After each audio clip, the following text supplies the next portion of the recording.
దాదాపు 12,000 గ్రామ పంచాయతీలో 10,000 గ్రామ పంచాయతీకు ఎన్నికలు జరిగినాయి.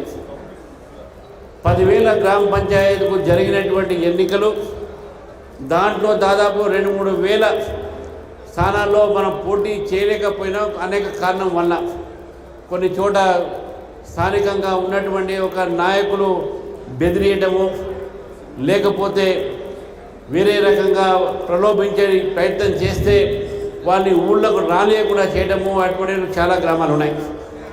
ఇంతకుముందే అశోక్ చెప్పాడు, ఈ యొక్క జిల్లాలో కూడా మనం అన్ని పూర్తిగా చేయలేకపోయినాం, కానీ చేసిన చోట మంచి ఫలితాలు వచ్చినాయి.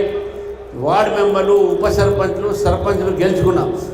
కాబట్టి ఈరోజు రాష్ట్ర వ్యాప్తంగా చూస్తే మనం పోటీ చేసినటువంటి సీట్ల మీద మనము దాదాపు 900 సీట్లు మనం సర్పంచ్లు గెలిచినాము, దాదాపు 1,200 ఉప సర్పంచ్లు గెలిచినాము, దాదాపు 10,000 మంది మనం వార్డు మెంబర్లు రాష్ట్ర వ్యాప్తంగా గెలిచినటువంటి ఒక ఈరోజు భారతీయ జనతా పార్టీ చరిత్రలో మనం ఉంటాం.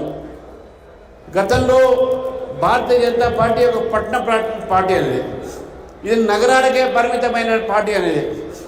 అందుకే ఆ రోజు 2019లో మేము పోటీ చేస్తే 163 సర్పంచులు గెలవగలిగినాం. కానీ ఈసారి పంచాయత్ సే పార్లమెంటు దాకా అని చెప్పేసేటువంటి ఒక నినాదంతో భారతీయ జనతా పార్టీ అధిక స్థానంలో వార్డు మెంబర్స్, సర్పంచ్లు, ఉప సర్పంచ్లు పోటీ చేసినాము. ఈరోజు గెలుపు ఏది ఉందో భారతీయ జనతా పార్టీ గెలుపు. భారతీయ జనతా పార్టీ తెలంగాణలో గ్రామీణ ప్రాంతంలో కూడా భారతీయ జనతా పార్టీని ఆదరిస్తున్నారు ప్రజలు, అనేక నిదర్శనం దానికి. రేపు రాబోయే రోజుల్లో భారతీయ జనతా పార్టీ ఇదే విధంగా తన ఒక వేగాన్ని పెంచుకుంటుంటే ప్రజల కోసం మనం పోరాడి ప్రజలతో మమేకమై మనం ముందుకు వెళ్తే 2028లో జరగబోయేటటువంటి ఒక అసెంబ్లీ ఎన్నికల్లో భారతీయ జనతా పార్టీ ప్రభుత్వం తెలంగాణలో ఏర్పడుతుందని చెప్పి నాకు పూర్తి నమ్మకం ఉంది మిత్రులారా. ఈరోజు కాంగ్రెస్ పార్టీ చెప్పొచ్చు, మేము అన్ని గెలిచినాం, ఎక్కువ మేము గెలిచినామని. గతంలో మనకు ముఖ్యమంత్రి గారు ఉండే అంజయ్ గారు, అప్పుడు కూడా ఇట్నే గెలిచినంతా మా వాళ్ళే అన్నారు. మీరు ఏ విధంగా గెలిచారు, ఎన్ని ఒక అరాచకాలు చేశారు, ఎంత డబ్బు పెట్టారు, ఎంత అధికార దుర్వినియోగం చేశారు, ఎంతమంది పోలీసులు ఒక సహకారంతో నామినేషన్ వేయకుండా చేశారు. ఒక్కసారి కాంగ్రెస్ పార్టీ వాళ్ళ చరిత్ర తెలుసుకోవాలి. మరి బీఆర్ఎస్ పార్టీ గురించి మాట్లాడడం ఎంత తక్కువ మాట్లాడుతుంది మంచిది.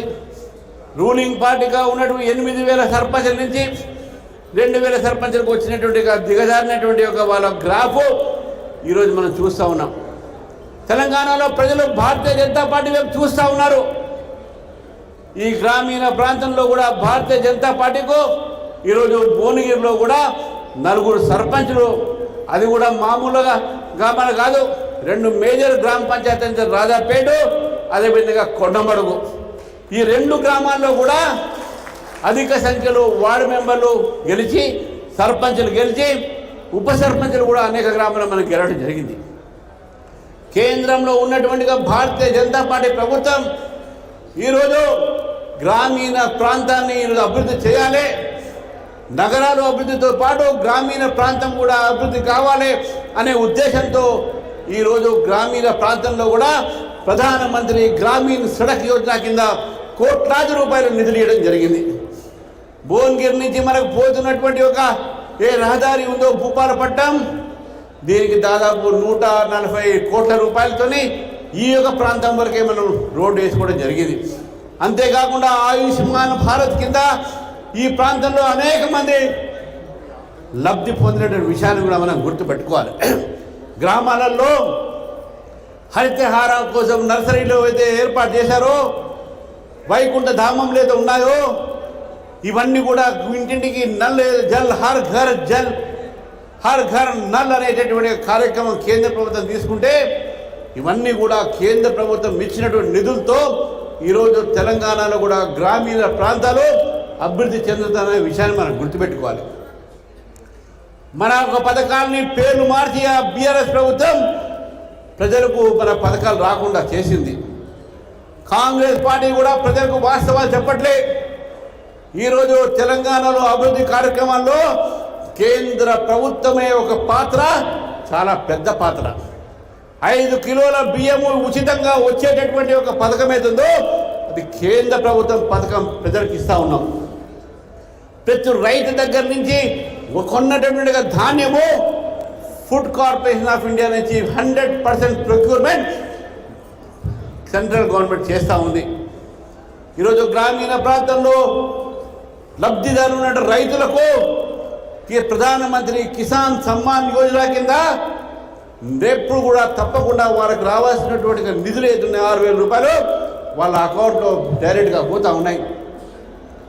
ఈరోజు ప్రధానమంత్రి జన్ ధన్ కార్యక్రమం ద్వారా వారి బ్యాంక్ అకౌంట్లో లబ్ధి మధ్యన ఎవరు కూడా బ్రోకర్లు లేకుండా మధ్యవర్తులు లేకుండా వాళ్ళ అకౌంట్లో పోతున్నాయంటే ఎక్కడ కూడా అవినీతి లేని అవినీతి రహితమైన ప్రభుత్వం ఈరోజు భారతీయ జనతా పార్టీ ఇస్తుంది.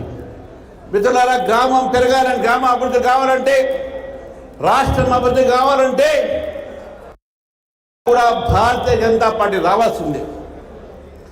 డబుల్ ఇంజన్ సర్కార్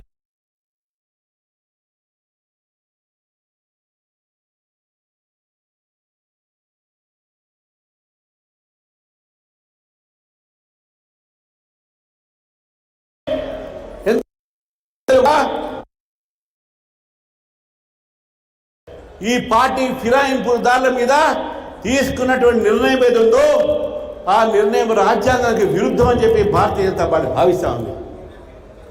అయితే ఇక్కడ బీఆర్ఎస్ పార్టీ వాళ్ళే సక్కనులే గారు, వాళ్ళు ఇంతకన్నా ఘోరం చేసినటువంటి పార్టీ అది. వాళ్ళు దాదాపు వాళ్ళ అన్ని పార్టీల నుంచి వాళ్ళ ఒక పార్టీలో చేర్చుకొని మంత్రి పదవిని కూడా ఇచ్చిన పార్టీ ఫిరాయింపుదారులకు. అయితే కాంగ్రెస్ పార్టీ కూడా నైతికంగా ఆలోచించాలి. ఫిరాయింపుదారుల చట్టాన్ని తీసుకువచ్చిందే కాంగ్రెస్ నాయకుడు రాజీవ్ గాంధీ. మీరు ఎంతవరకు గౌరవిస్తూ ఉన్నారు? మీరు రాజ్యాంగం పుస్తకం పట్టుకొని బీజేపీ రాజ్యాంగాన్ని ఆదరించడం చెప్తున్నారు. మీరు ఏం ఆదరణ ఇచ్చారని చెప్తా ఉన్నారు రాజ్యాంగానికి? రాజ్యాంగంలో ఉన్నటువంటి ఒక యాంటీ డిఫెక్షన్ లా అవుతుందో షెడ్యూల్ 10 కింద దాన్ని ఎందుకో స్పీకర్ పాటించలేదని చెప్పి అడుగుతా ఉన్నాను. ఎందుకు స్పీకర్ ఈ నిర్ణయం ఇచ్చాడని చెప్తా ఉన్నాను. పార్టీ ఫిరాయింపు వాళ్ళే చెప్పారు మీ పార్టీ మారమని. అయినా కూడా ఈ తీర్పు వచ్చిందంటే కేవలం ప్రభుత్వం ఒత్తిడి వల్ల రాజ్యాంగబద్ధమైనటువంటి ఒక స్పీకర్ పోస్టుకు మీరు ఈరోజు రాజ్యాంగం వ్యతిరేకంగా పనిచేయించారని చెప్పేసి కూడా భారతీయ జనతా పార్టీ భావిస్తూ ఉంది. ఈ ఎస్ఐఆర్ అనేటువంటి పేరు మీద రాహుల్ గాంధీ దేశమంతా తిరుగుతున్నారు. కానీ ప్రజలు తెలుసుకోవాలి, ఈరోజు ఎస్ఐఆర్ అంటే స్పెషల్ ఇంటెన్సివ్ రివిజన్ 2004 నుంచి ఈ యొక్క రివిజన్ చేసేటటువంటి పద్ధతి మారింది. అది కాంగ్రెస్ పార్టీ తెచ్చింది. మన ఒక ఓటర్ లిస్టులో డబుల్ ఓటింగ్, దొంగ ఓట్లు, చనిపోయిన వాళ్ళు ఇవన్నీ తీసేసి కొత్త ఓటర్ లిస్టు తయారు చేయడంలో తప్పు ఏముంది అని అడుగుతా ఉన్నాను మిత్రులారా. దాన్ని కూడా వ్యతిరేకిస్తున్నారు. ఎందుకంటే రాహుల్ గాంధీ గారి దగ్గర కానీ అపోజిషన్ పార్టీ దగ్గర కానీ భారతీయ జనతా పార్టీని విమర్శించడానికి ఏ అంశాలు లేవు. కాబట్టి పనికిరాని అంశాన్ని ముందుకు పెట్టి ఈరోజు ముందుకు పోతే భారతదేశ ప్రజలు ఈ పార్టీని బొందగట్టారని చెప్పేసి గుర్తుపెట్టుకోవాలి. మనకు రాహుల్ గాంధీ మాట్లాడుతూ నరేంద్ర మోదీని బొందగొడతా అని చెప్పాడు. నేను రాహుల్ గాంధీని అంటున్నాను, నీ మాటలు మేము చూస్తున్నాం, నువ్వు మాట్లాడాల్సిన అవసరం లేదు. భారతదేశ